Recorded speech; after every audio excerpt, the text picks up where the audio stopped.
It doesn't matter how far you might rise. At some point, you are bound to stumble, because if you're constantly doing what we do, raising the bar, if you are constantly pushing yourself higher, higher, the law of averages, not to mention the myth of Icarus, predicts that you will at some point fall. And when you do, I want you to know this, remember this: there is no such thing as failure. Failure is just life trying to move us in another direction. Now, when you're down there in the hole, it looks like failure. So this past year, I had to spoon feed those words to myself. And when you're down in the hole, when that moment comes, it's really okay to feel bad for a little while. Give yourself time to mourn what you think you may have lost. But then, here's the key: learn from every mistake, because every experience, encounter, and particularly your mistakes, are there to teach you and force you into being more of who you are.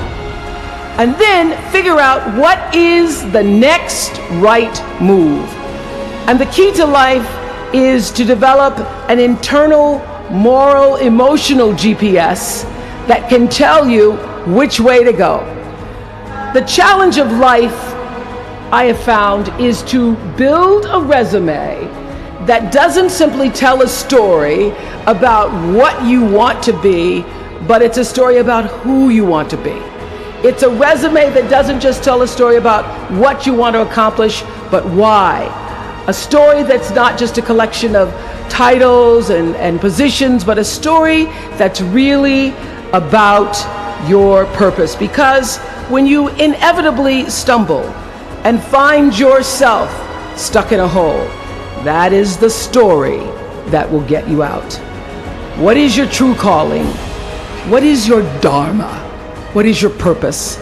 What had become clear to me, and I want you to know it isn't always clear in the beginning, because as I said, I've been on television since I was 19 years old. But around 94, I got really clear. So don't expect the clarity to come all at once, to know your purpose right away. But what became clear to me was that I was here on earth to use television and not be used by it. To use television to illuminate the transcendent power of our better angels. So this angel network, it didn't just change the lives of those who were helped, but the lives of those who also did the helping.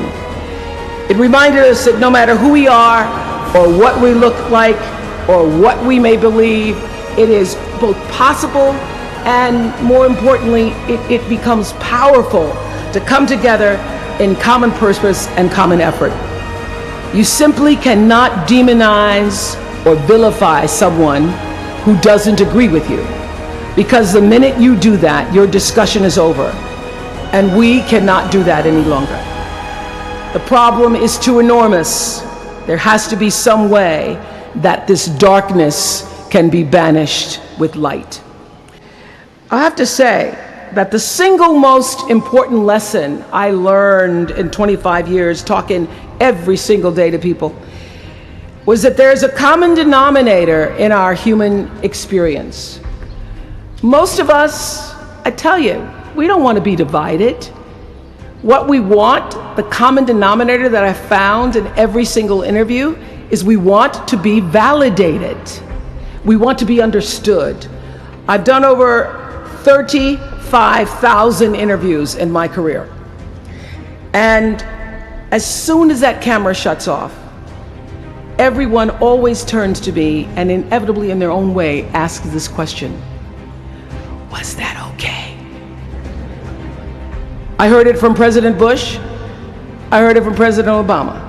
I've heard it from heroes and from housewives. I've heard it from victims and perpetrators of crimes. I even heard it from Beyonce and all of her Beyonce-ness. She finishes performing, hands me the microphone and says, "Was that okay?" Friends and family, yours, enemies, strangers, in every argument, in every encounter, every exchange, I will tell you, they all want to know one thing: Was that okay? Did you hear me? Do you see me? Did what I say mean anything to you?